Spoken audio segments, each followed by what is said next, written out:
ลาดแสนเมืองพาไซคนมีน้ำใจแซ่บหลายเด้อต้มไก่ใหญ่เหล่าข้าวปุ๊กถึกใจผู้บ้างามน้องอมยิ้มสิมสายตาตอนหับแขกผู้บ่าวคนหน้าแปรบ่แม่นอื่นไกลเด้อสาจากเพียงจันทน์มาเที่ยวสมสถานยามทางผ่านแซ่บหลายเด้อข้ามเขาเหล่าข้าวปุ๊กถือคอซุ้มซ้ำอยากเป็นเคยหน้าเคยคำนักแต่ปากบ่ออกส่งสายตายิกยอกบอกกล้าบอกเอ่ยคำพบกัน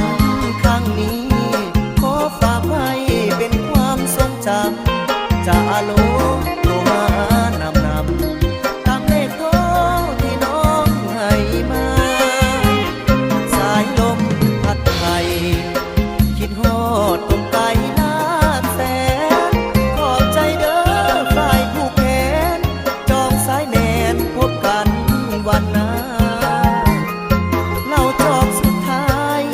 น้องสั่งอายบอกทางมาอายป้าปื้มซึมน้ำตาโบกมืออำลาลาดแสนสาวงาม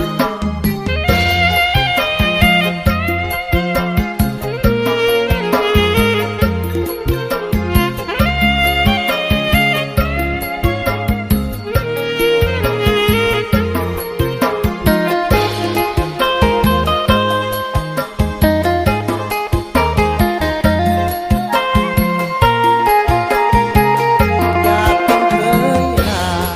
เคยคำนักแต่ปากบ่ออกส่งสายตา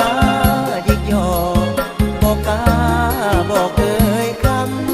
ำพบกันครั้งนี้